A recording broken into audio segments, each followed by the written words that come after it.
但係佢嘅電話唔講得俾你聽，冇諗過，冇諗過，冇諗過，即係電話係親密過親人嘅生離死別。係。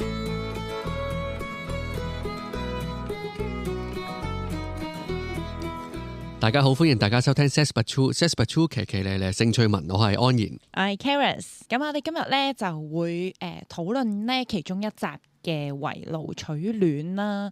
咁啊，我嗰日睇完之後咧，都覺得有啲可以討論嘅空間，係啦、或者係有啲兩性嘅之間嘅相處問題咧，可以同大家一齊傾下。事主咧打嚟咧係一個女性嚟嘅，咁佢就講話佢喺交友 App 嗰度咧就同咗一個男性傾咗2個禮拜左右啦。咁然之後咧，嗰2個禮拜裏面咧，佢哋會傾偈傾到凌晨3點啦。然之後會傾下移民啦，會傾下將來啦。咁呢2個禮拜嘅時間咧，咁就令到佢覺得啊，好似咧對方都有心想同自己發展喎。咁所以咧，佢哋就約咗出嚟見面啦。而又可能因為佢就係正就係咁樣諗啦，覺得對方同佢有機會發展啦，又係認真啦。咁所以第一次咧，佢哋嘅約會地點咧就係去咗男仔嘅屋企。咁然之後咧就發生咗關係啦。即係佢哋上咗床啦。咁即係嗰2個禮拜就傾到凌晨3點，即係都想像到係接近24/7咁樣去即係傾啦。咁可能咁可能返工都會睇下有冇 message 啊，去到都係啦，即係通宵咁樣。咁又傾移民嗰啲，將來嗰啲係即係共同嘅計劃定係自己計劃嚟嘅？如果根據個女仔講嘅咧，就係講一齊移民嘅。即係話好，即係2個禮拜，係啊，就傾緊大家嘅將來啦，咁樣。係啦，所以好似都幾最甜絲絲嘅2個禮拜咁樣咯，好似。熱戀期啊！咁我懷疑喺交友 App 嗰度傾就可能係 message。即係 text 啊，即係短信，係啊，咁樣啦。咁啊第一次見就上咗個男士嘅屋企，就發生咗性關係咁樣。係啦。咁都你點睇？快嘅係嘛？睇到我都覺得哇，都快喎，真係咁樣。即係又冇講正常，我唔用正常呢個字啦。但係有一啲人可能嗰個快嘅程度都係會出嚟食咗一次飯先，跟住話連個樣都 OK 喎。又上嚟佢屋企飲啲糖水。係啦，睇貓啦，睇 Netflix 啦，咁樣。咁然之後可能第2次咁啊，就會即係可能傾得好清楚啊，係咪都想發生啊，即係想再 close 啲啊咁樣。咁啊，佢第一次就已經直接上屋企啦，咁我覺得都係快嘅。因為我睇成集裏面咧，我覺得個女仔唔係以隨便嘅性關係為佢嘅目標啦，係啦，而係即係佢頭先一路喺度講嘅咧，就係覺得對方係想同佢發展，想同佢拍拖，咁佢先至同佢發生關係，尋找一個認真關係嘅。係啦，咁2個禮拜，咁可能好多人都會覺得。即係快得滯啊！即係2個禮拜就已經第一次見面就有性關係咁樣。咁不過其實有陣時咧喺交友 App 裏邊識一個人去傾咁多心事，將來傾到凌晨3點，咁嗰2個禮拜咧其實都好漫長嚇。即係同埋好似感覺上係即係同現實世界冇交友 App 嗰個年代有唔同啦。即係冇交友 App 喺現實世界識2個禮拜就真係好短時間。但係如果喺交友 App 嗰度傾2個禮拜，成日都傾嘅話咧，就好似識咗好耐咁樣，譬如2年啦咁樣，或者20年啦咁啊，哇！即係傾到骨頭都傾，骨髓都講埋出嚟啦，或者即係入肉啊，即係好意思。傾到呢個比喻係啦，即係個細胞核都傾埋出嚟。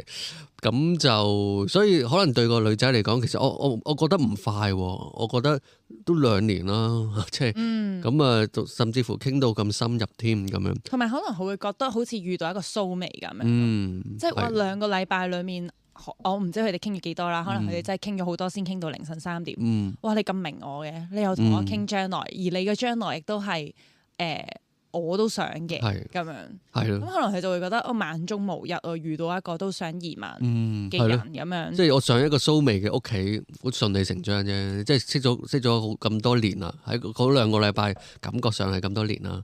咁就搲住啦。係咯，咁所以，但係現實上咧，又真係得2個禮拜啫嘛。所以呢個就係嗰個感覺上同埋現實上嘅差距，就會產生好多期望落差。咁其實香港有一啲調查都發現咧，近年嘅強姦案咧都多咗係交友 App 嗰度認識，跟住就上咗對方屋企嘅。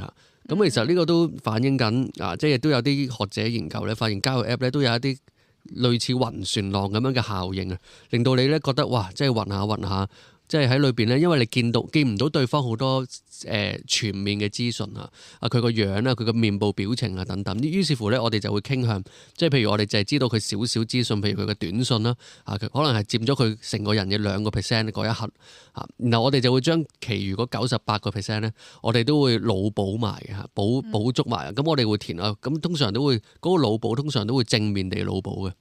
佢咩樣嘅咧？佢而家個感受係點咧？可能人哋就好開心，好開心。但係如果你喺面對面食緊飯，見到佢講同一句説話，可能你會見到佢啲衣着啊、面部表情啊、個眼鏡啊、個鏡片啊，佢有冇着緊咩鞋啊？咁咧各方面啊，或者對個侍應嘅態度啊，咁個98%就填補埋啦。咁就相對上你唔使自己腦補啦。你咁啱講起呢樣嘢啊，即係網絡上面驚喜同現實咧有啲唔同啊嘛。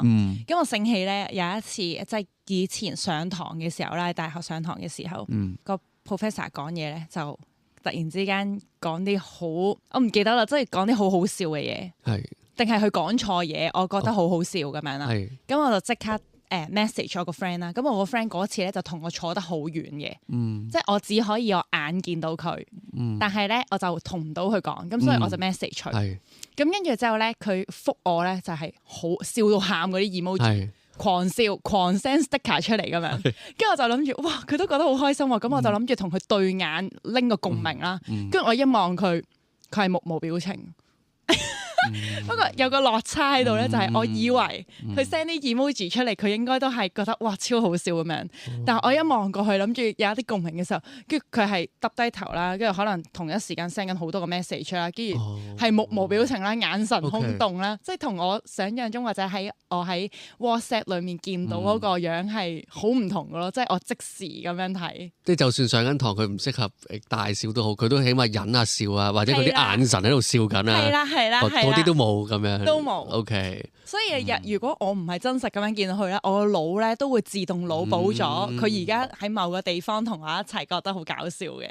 係，即係所以佢話計劃將來或者好掛住你，好愛你，早晨晚安嗰啲，咁你就會腦補嗰個即係歐巴咁樣喺你面前。佢都係笑住，佢都係用一個好掛住你嘅心情同你講。但係你現實見到佢嘅時候，佢未必係咁樣。係啦，可能滿面鬚根啊，即係啱啱瞓醒又佢仲 copy 緊幾個早晨俾第二個人。啱啊，有機會啦，有機會係咁樣咯。係，即係起碼你唔知啦咁樣。但係我嗰陣時就覺得好搞笑嘅，我即刻 send message 再同佢講。哇！你咁假嘅你個人，好真喎你，因為真係好 friend，跟住之後佢先真係笑咯。OK，呢句就真係笑啦。係啦，佢真係笑啦。跟住話唔係啊，其實我真係覺得好搞笑嘅咁樣。跟住我真係信唔到。有一次我搭公共交通工具嘅時候，都見到偷睇到人哋 WhatsApp，跟住佢都係撳嗰啲笑喊嗰啲，跟住佢都係放工好攰嗰啲樣嚟嘅。咁樣，然後佢就咁，跟住打出嚟，即係咁樣咯。跟住連少少笑，即係微笑都冇嘅，其實。真啊！係啊，但係我唔係，我真堅笑，除非佢 hea 我咯，佢覺得唔好笑咯。係啊，所以可能搞笑係咯，即係呢啲都係。係咯，即係 emoji 仲開心過我哋真實嘅表情啦，有陣時係咯，咁所以呢個暈船浪啦嚇，即係會容易沉船啦，即係都美化對方同埋即係腦補啦，跟住就會容易中意人嘅。其實即係喺網上面即係好似戴咗口罩咁，都會覺得佢靚咗，因為好多資訊你腦補咗佢個笑容咁樣嚇。咁啊呢啲位都係 OK，咁我就明多咗啦嚇。咁樣好，咁我哋繼續睇埋先。係啦，咁啊。咁佢後尾咧個女事主咧就講話，其實發生完關係之後咧，佢就問咗一個問題嘅。咁就唔知你估唔估到啦，或者唔知聽眾估唔估到佢問咗一個咩問題啦，咁樣。咁我俾2秒大家。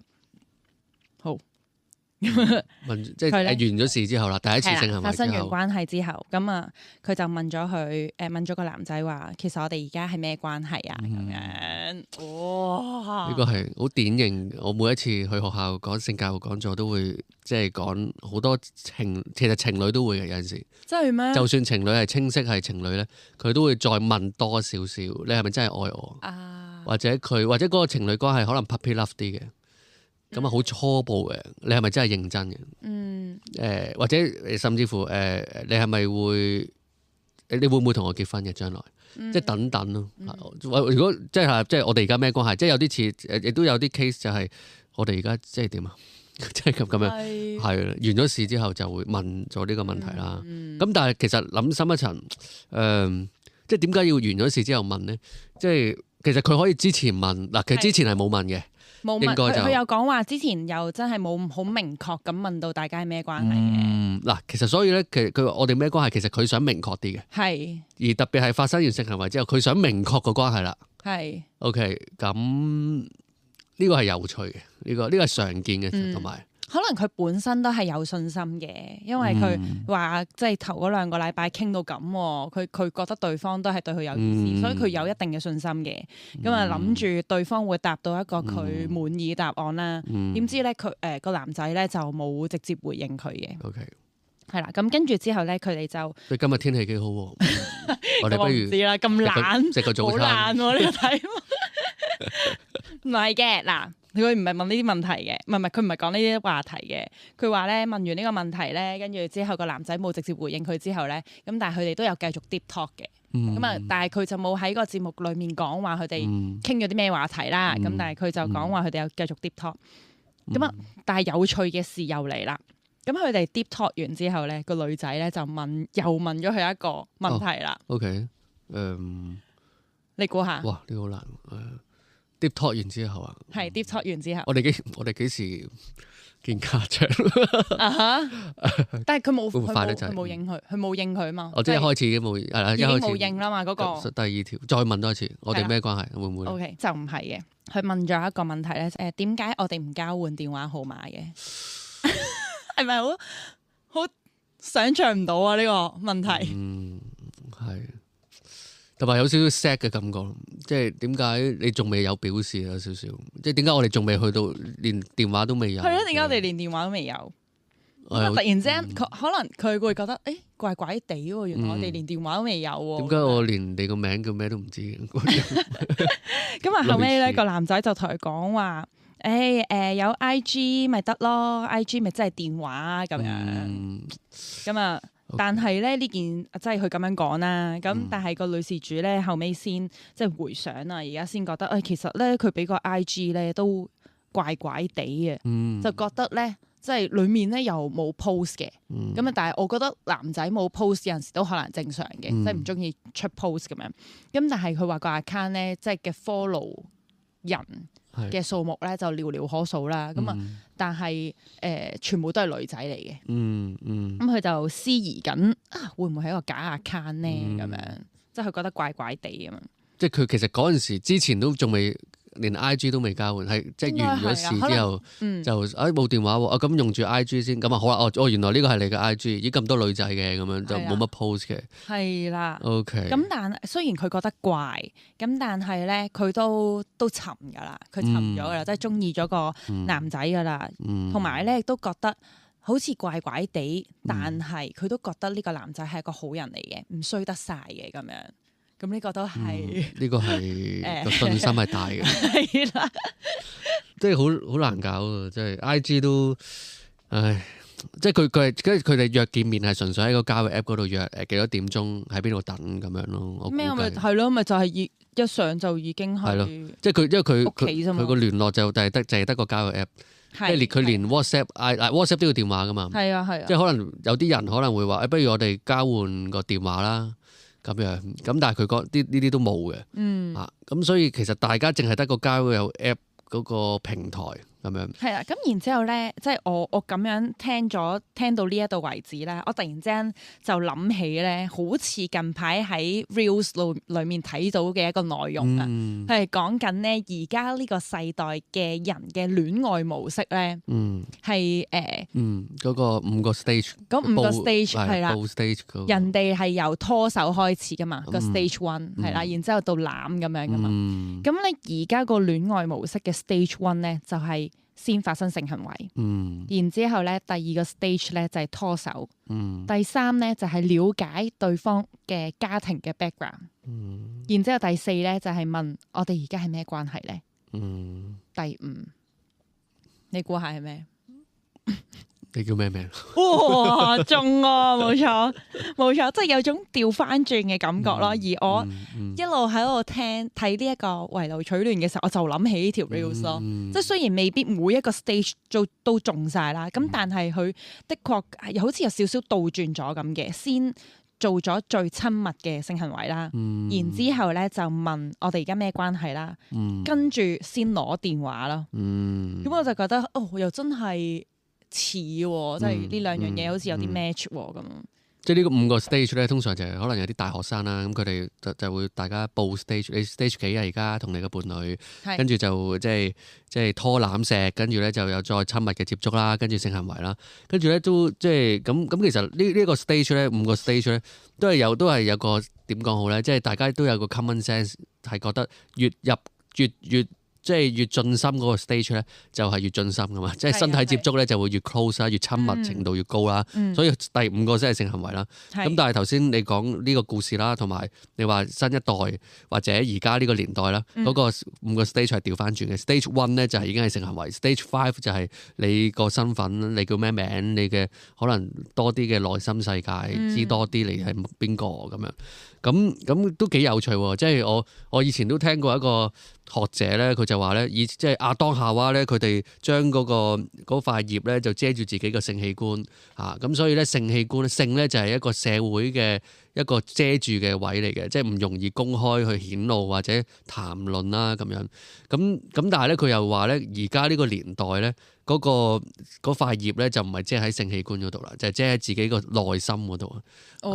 即係嗰個真正嘅唔俾得人睇嗰個樣嘢咧，係自己是誰啊，自己嘅內心世界。咁呢個反而成為咗一個新嘅taboo，即係一個禁忌啊！即係你講多啲，你係邊個？我唔講住，我哋上咗床先。即係咁類似，會唔會係咁咧？即係身體反而覺得有少少。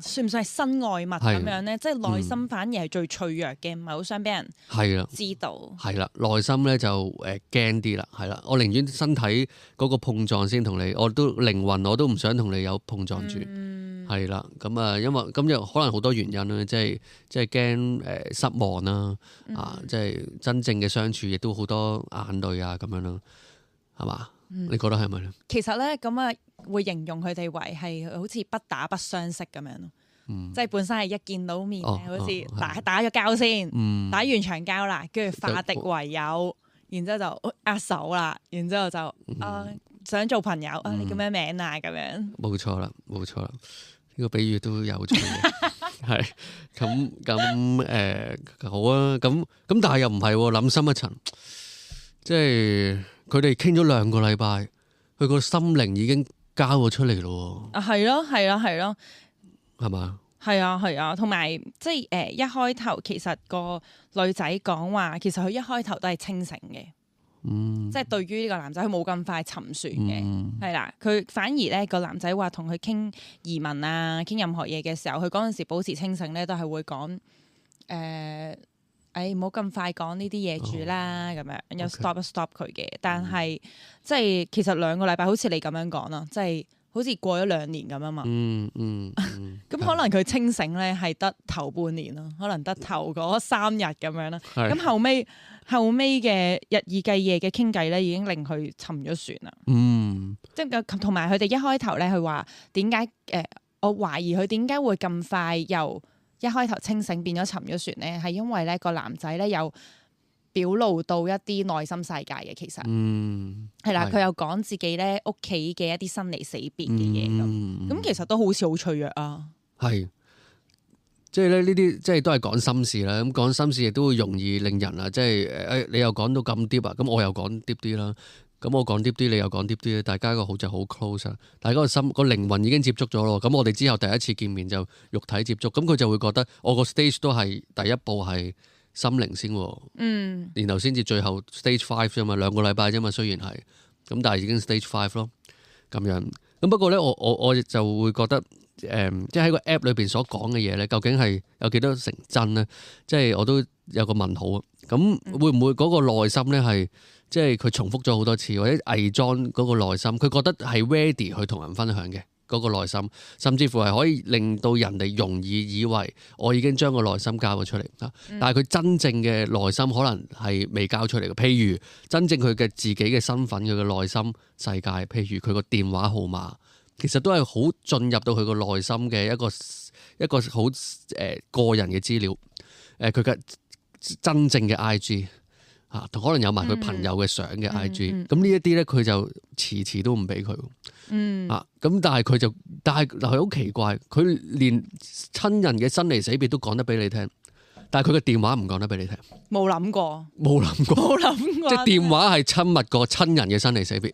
係嗱，除非所以你好矛盾嗱，除非嗰個親人嘅生離死別最好嘅解釋就係基本上係一個工具嚟嘅，其實嗰個係。根本都唔係內心世界嚟嘅，基本上。我之前都有聽過有啲女仔嘅 friend 啦，即係我唔知女仔會唔會用呢一招嚟到氹男仔啊？但係我身邊嘅女仔 friend 有陣時都有啲人會用交友 app 啦。咁佢哋都講咧，有啲男仔咧，唔知點解遇到幾個男仔咧，一係就情路坎坷嘅，一係咧就屋企有事嘅，一係欠債。係。即其實都係快去講一啲脆弱嘅嘢嘅，係啦，可能情路坎坷就係講即係可能半年前分咗手啊，個女仔話我呢樣唔好，嗰樣唔好咁樣，咁啊如果係講屋企嘅就即係可能係講屋企人成日都嗌交啊，又或者乜嘢，即係都幾快就講啲好似好深入嘅嘢，但係佢哋嘅共通點咧係分別嚟自己個女仔最後嘅得出嘅答案咧都係有目的嘅，即係最後想有目的，即係叫個女仔可能同佢發生性行為啊咁樣咯。咁當然可能都鋪排咗一段時間，可能鋪排半個月啊、1個月啊咁樣。同埋佢啱啱捉咗嗰種母性啦，即係好多女性有一種好想關愛關懷另一個人嗰種天性，就係即係好有同理心啊。哎呀咁慘啊，即係關心下你啦。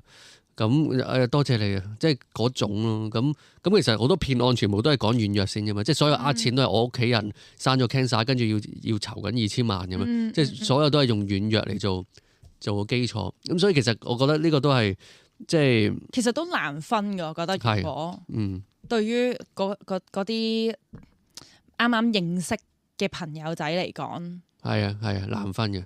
所以因為你覺得對方好似交好真誠，好交心同你傾呢一啲咁本身你都要做好耐朋友先會講嘅嘢咯。所以我覺得最危險交友 app 裏邊咧就係容易冇咗戒心嘅，即係大家好似喺一個私人空間自己間睡房嗰度或者屋企同你傾，好舒服嘅。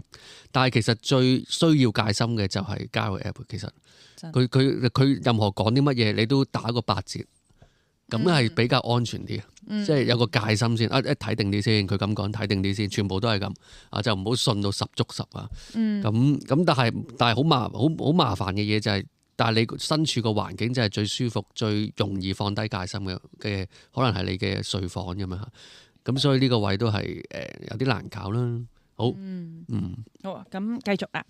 咁咧，佢哋即係發生完第一次性行為啦，咁跟住之後又終於拎到對方嘅 IG account 啦，咁啊，跟住到第二次啦，咁啊第二次約出嚟見面嘅時候咧，咁就本身就話約食 lunch 嘅，咁但係個男仔由晏晝2點鐘拖下咧，就去到夜晚嘅6點幾啦、8點幾咁樣啦，咁即係唔理啊佢。係啦，即係冇出席到，或者即係冇真係 confirm。OK。喺邊度等啊？食乜嘢啊？咁樣。係啦，咁跟住去到夜晚6點幾、8點幾嘅時候咧，就係咯。如果等佢食飯嘅話，餓死咗你已經。咁啊，但係啦，去到6點幾、8點幾嘅時候咧，佢就講話，係咯，即係 miss 咗呢個時間啦。咁啊，不如都估到啦。咁啊，都食其他嘢啦。我煮飯俾你食啦。係啦，冇錯啦。咁跟住咧，第二次咧都係，所以結果咧都係上咗個男仔屋企嘅。咁啊，然之後咧就再發生咗第二次性行為啦。係啦，咁哇，佢又遲到本身，喂，真係件事好。咁但係佢冇約實咯，就係， OK 所以佢又唔算係遲到，佢最多係唔識講啊，嗯，拖住咯，喺度拖咯。係咁啊，第二日朝頭早咧，咁個男仔就去咗翻工先嘅。咁平時正常咧，個女仔都差唔多翻噶啦，翻工噶啦。咁但係咧就係咁啱遲咗個3-4分鐘走咧，就撞到男主人嘅一個鐘點工人。哦，係啦，咁跟住咧就冇嘢啦。咁但係點知咧翻工嘅途中咧，咁個男人咧就問佢啦，你頭先撞到我屋企個鐘點工人啊？咁樣，咁個女仔就話係啊，咁樣。咁然之後個男仔咧就 message 嘅時候就問佢啦，Did you hide？ 問佢你有冇匿埋？跟住咧個女仔就講咗一句話，No，I say hi。呢個 get 嚟㗎呢個。佢就話我冇匿埋啊，我有同佢 say 咗句 hi 咯，咁樣差唔多個讀音差唔多。係啦，咁跟住咧之後個男仔咧就話，哇好突然啊，又係突然間嚟得，好似過山車咁，突然間就同佢講話，我覺得我哋應該結束呢個唔健康嘅關係啦，咁樣，咁然之後咧就 block 埋個女仔 IG 咯，即係 sharp 停嘅喎，突然之間，一見光死。係啦，咁跟住之後咧，個女仔咧都好唔明白點解會係唔健康嘅關係咧，咁樣，咁啊點解要匿埋咧？咁啊佢就開咗一個新嘅 IG，個女仔開咗個新嘅 IG，然之後咧就再 at 翻個男仔，就同佢解釋，我唔係特登遲走，我唔係有心要撞你個鐘點工人嘅喎，咁樣，咁但係個男仔再 block 埋新呢個 IG 啊，即係溝通都冇得溝通喎，突然之間被 ghost 咗。係 block 連續 block 2次啦，係啊，連續 block 咗2次。咁個關鍵啊，我做錯咗啲咩咧？咁我就係同咗個終點 say hi，所以佢都喺度質疑自己，我唔係專登咩嘅喎，只不過撞到啫嘛，佢都覺得自己做錯啊。咁所以佢就想同佢解釋，同埋唔理解咯，唔理解點解係不健康嘅關係咯，佢哋。咁然後個女仔最尾係佢有乜決定咧？咁最後佢有冇話？其實佢最後都冇得點樣同個男仔再有啲咩聯絡啦，咁樣。咁但係即係東方星就有講話，哇呢個渣男嚟嘅喎，咁樣都有鬧佢咯。然之後就話咁你而家清醒未啊？即係佢個女仔就覺得自己當局者迷啦，咁仍然都覺得個男仔唔衰得晒，不過就好疑惑點解要 block 佢咁。仲疑惑緊啊？係啦，即係佢係因為呢個疑惑所以打上嚟嘅，即係你哋覺得點解咧？點解個男仔會 block 我嘅咧？咁樣。OK。咁啊，東方星佢哋咪就係覺得玩你咯。係咯，擺到明就係玩你啦，都冇咩好疑惑噶啦。佢就係一個渣男咯，佢本身就係真係氹你上床咯，咁樣都冇，唔係真係有心想同你發展長遠嘅關係嘅。佢有冇唔相信？佢唔會咁噶。咁冇，好驚喎。佢有啲人真係好迷喎，當局迷到一個點，咁佢就冇嘅。OK，係啦，咁佢都覺得啊，好似都係怪嘅，亦都覺得都唔想再俾呢一個人傷害自己啦。咁但係就唔知點解係咯，究竟做錯咗啲咩咧？點解要 block 佢咧？咁啊，東方星佢哋就覺得啊，會唔會其實佢本身有一個女朋友咁㗎？即係嗰個鐘點工人可能係。即係可能會將撞到你嘅嘢同佢嘅證人講嘅，同阿冧講咯。係啦，冧，我以為見到你。又或者有啲再爆啲嘅言論咧，就係話會唔會其實呢個鐘點工人都係佢嘅 SP？OK， 嗰個就係證人啦。係俾證人見到。唔係 SP 啫，唔一定係證人嚟嘅。OK，好複雜啊，好亂啊。好複雜，但係呢個都係大家吹水啫。咁但 SP 唔會介意㗎，應該。都可能介意嘅，係啦，應該係證人先，可能嗰個就係證人嚟嘅，係啦，類似係咁樣咯。然後阿東方星又話即係唔好覺得啱傾就同佢有性關係啦，咁樣。即係啱傾嘅人都可以做朋友，可以做朋友嘅，唔一定要發生關係噶嘛，咁樣。咁啊，同埋就有講話其實喺交友 App 裏面咧，真係好容易遇到一啲玩感情嘅渣男啦，咁樣。咁當然我就覺得即係都係唔一定係男仔嘅，係啊，都有啲女仔可能係唔好嘅咁樣。又唔係話唔好嘅，即係佢目的或者未必同你一樣咯。總會遇到一啲可能淨係想一次性發生關係嘅，或者淨係想長期同你係一個炮友嘅關係嘅咁樣。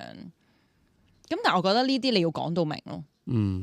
係咯，你唔好一啲原本係想長期發展關係嘅人，同你發展一夜，同你發生一夜情咯。咁咧佢就受傷，佢唔想再受傷啦。最尾係咪就佢仲想會唔會繼續用交友 app 啊？佢有冇講？咁佢後尾咧就話佢都唔想再有呢一啲快嚟快去嘅感情啦。佢覺得佢唔適合呢一種戀愛模式嘅，咁所以咧佢就 delete 咗交友 app 啦。然後咧佢話佢之後覺得咧，其實真係要花時間去了解一個人，然之後先再拍拖咁樣咯。咁其實今次咧係佢第一次用交友 app 嘅，佢之前拍過2次拖，其實都係現實咁樣去認識對方嘅咁樣。咁其實交友 app 可能都即係我都同意，即係吸好多渣男渣女咁啦。咁當然啦，其實即係有好多人都發現喺個交友 app 裏邊係即係個市場上咧係比較即係喺個 casual relationship 裏邊男多女少嘅，即係男係難啲揾到女嘅 SP 嘅，咁啊女就好容易揾男嘅 SP 咁樣，咁都明白嘅嚇。有一個特徵啦，交友 app 就係你個身份可以隱藏啊嘛，即係咁嗱咁或者你用假相又好乜都好，咁總之你可以隱藏到你嘅身份，咁就會容易接觸到一啲你想獵食嘅對象，然之後你又可以全身而退。咁但係咁所以佢就唔可以留低啲尾巴咯，一留啲尾巴就要即刻 cut 啦。咁亦都有機會咧，就係佢就係專門獵食一啲想認真關係嘅人。我懷疑，即係可能佢如果大家講到明 SP， 咁可能有啲人玩到悶咗啦。我估啫，不過呢個我都唔肯定係咪。咁啊，即係你咁好衰，好衰啲。咁但係咧嗱，你諗深一層，佢又冇講話會同你一齊嘅，但係咧就會暗示嘅。我哋即係你點睇移民啊？嗱，我冇話同你一齊喎。OK，咁你自己嗱，其實坦白講，即係我嗱就成個2個禮拜嗰個 talk 即係嗰個 chatting 嗰個傾偈裏邊冇講過關係噶嘛？嗰個女仔話冇講過關係，係冇講明確係啦，個對方係乜嘢？係啦，冇講明確關係，但係傾偈傾到好啦，某一日。你上嚟我屋企好唔好？好上，跟住就有性行為。嗱，雖然冇講明係 SP， 但係亦都冇講明係男女朋友。大家都係處於冇講明嘅狀態。但係有你情我願。只不過你心裏邊想啫，即係我唔知你心裏邊諗乜噶嘛。佢可以話，所以咧，即係咯，即係大家都冇講明，可能佢會覺得你雖然冇講明，但係你都上得嚟，可能都預咗咁樣。咁所以你會見到就係有即係呢個社會裏邊有啲人咁講啦，即係話性呢樣嘢咧，其實只要你情我願咧，又安全啦，冇意外懷孕，冇性病咧，其實乜都得嘅咧，做咩類型嘅性行為都 OK 噶啦，就算你有冇拍拖咁樣嚇，咁樣成年人有冇傷害其他人？咁但係咧，你會見到呢個例子咧，正正就係反駁咗呢種睇法，就係佢正正就唔係被逼嘅佢個性行為，亦都唔係有 BB， 唔係有性病，但係佢都形容自己係受傷，佢要 delete 咗個交友 app， 佢唔想再係呢種關係，甚至乎佢覺得有種俾人呃嘅感覺。嗱，但係呢種俾人呃嘅感覺咧，其實係好吊詭嘅，我覺得，即係佢唔係明顯地俾人呃嘅，因為真係冇講到明，然後我又冇做過我講明嗰啲嘢，咁我就真係呃咗你啦。佢由頭到尾都冇講到明，但係咧性咧，我自己覺得有個特質咧，就係喺嗰個行為裏邊咧，嗰種撫摸啊，嗰種擁抱啊，嗰種眼神啊，嗰種渴望啊，係會令到大家係一種無言嘅愛啊，無言嘅關心、關注、溫柔、熱情。係講緊呢啲 message， 只不過係用個 body 去講啦。咁然後突然之間，你過多1-2日之後，你講話我哋你唔再係愛我，你唔係關心我，你要同我斷絕關係，就好似琴日嘅你同今日嘅你唔同咯。咁就有種被騙感覺啦。所以呢種被騙感覺係好細緻嘅，係好細緻，唔係咁明顯講到明一個 contract 嗰種被騙。而係你之前的確係講咗啲嘢，不過係你今次係你用個身體講咗啲嘢，好愛你，好關心，好關注，好溫柔撫摸。但係呢啲撫摸全部唔係啊，即係之後就好似佛口蛇心咁啦，即係你好好啊，你好好啊，咁就係少女藏刀個感覺就係。係咯，即係呢一樣嘢好似我哋好少講啦，我哋好少會講到咁仔細啊，即係個 body 就同對方好似好似最親近嘅關係咁樣。睇呢條片嘅時候咧，係連即係東方星或者一眾主持咧，其實都覺得呢個男仔係呃佢嘅。即係唔係單純講話你哋你情我願咁樣，你有咩？你有啲乜嘢好反駁啊？或者即係其實冇得拗㗎喎，咁樣又係你自己應承上去嘅，即係冇呢一啲咯。大家都係戥個女仔覺得唔抵嘅。係啊，其實呢種睇法都係即係都係覺得性係都係同愛有啲連結啦。起碼個身體接觸個身體語言裏邊，咁呢個都係相對即係某一種嘅性嘅睇法，都係傳統少少嘅性嘅睇法。咁我當然我自己都係認同呢種睇法嘅。咁但係亦都而家呢個世界亦都有另一種睇法，就係覺得性咧，佢唔係你講頭先嗰啲咩撫摸啊，代表溫柔啊、愛啊、熱誠啊等等，然後之後佢又好冷漠啊，然後就有個落差啦，咁就係一種欺騙感啦。咁有啲人咧就覺得唔同意嘅，佢覺得咧嗰種撫摸咧，只不過係一種大家想 happy 大家一齊打個籃球。咁好開心咁嘅啫，打個籃球唔代表好愛你嘅，OK 咁所以亦都有一種咁嘅睇法嚇。咁但係咧呢種睇法咧就好即係唔知大家有 buy 邊種睇法啦咁樣。咁但係呢種睇法就有啲經驗就唔同呢個睇法係有違背啦。即係我哋會覺得性係一個好有個特殊地位啊，即係或者一個好重要嘅一個地位，一個特別啲嘅身體接觸啊。即係如果有個人逼你去同你打籃球咁樣咁你可能有啲唔鋸嘅。有啲唔開心，又未去到好創傷嘅。咁但係如果有個人逼另一個人有性行為嘅話咧，咁其實係好創傷嘅。咁所以又好難用籃球嚟做一個比喻，好難用其他嘅活動做一個比喻。咁佢始終都係咧，即係一個身體肌膚嘅支撐咧，都指向內心深處啊。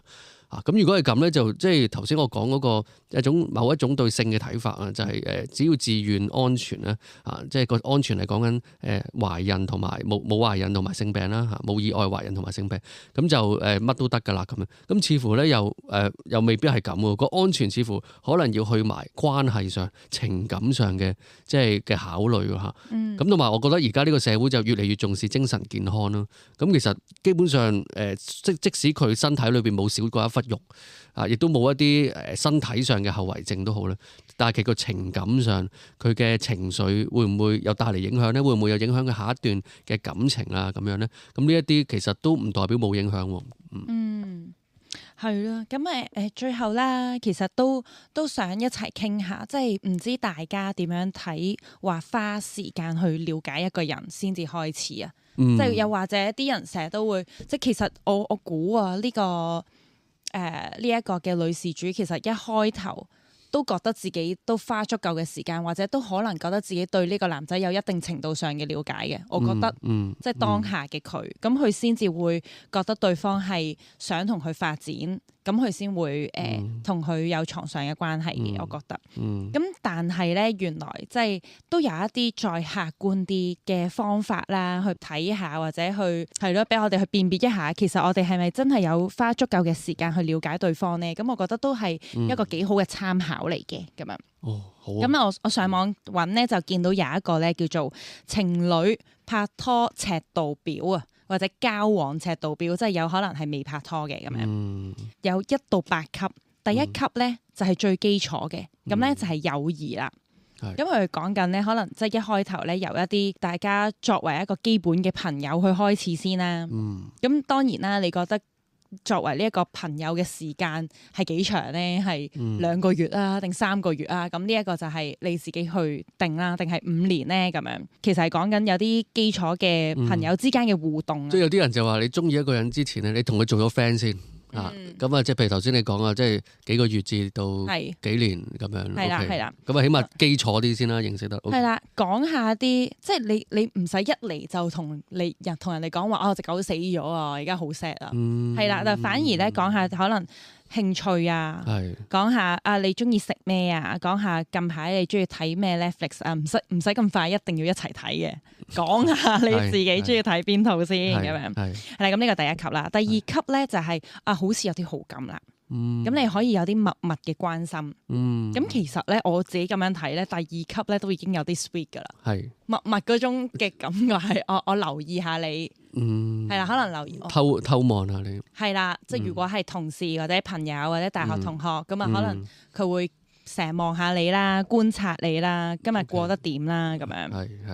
係啊，或者好耐心傾聽你啦。即係嗰個朋友再升華到，即係我有啲似密友啊，或者好知己啊咁樣。係啦，close 啲啦咁樣。OK。咁跟住第三咧就係開始咧，可能有少少曖昧啦。係啦，咁你進入關係之前都係噶嘛，會有少少曖昧嘅。再傾多啲係嘛？係啦，開始覺得咧，可能你哋之間個氣氛咧，好似有啲好濃厚嘅情意咯，咁樣。係啦。咁啊，可能會有少少拍下對方個頭啊，或者安慰一下咁樣，開始會有啲唔同啦咁。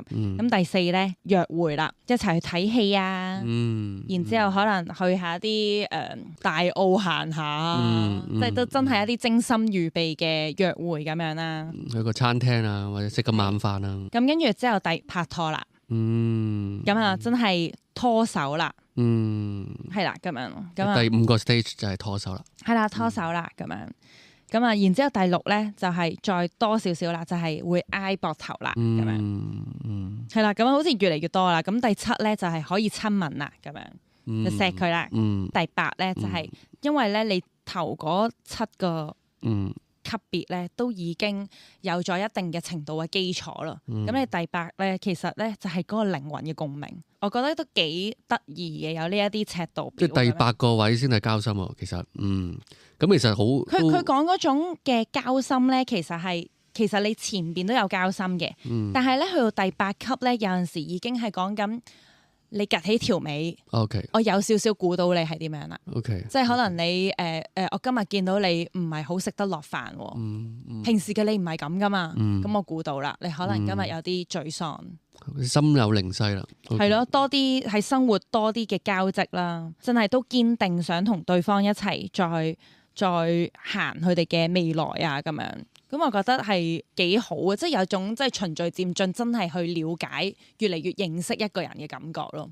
咁但係我就發覺咧，而家咧就係即係唔講話倒翻轉啦，唔講話第一級就係發生性行為啊，但係咧好容易咧，我哋頭嗰7個階段。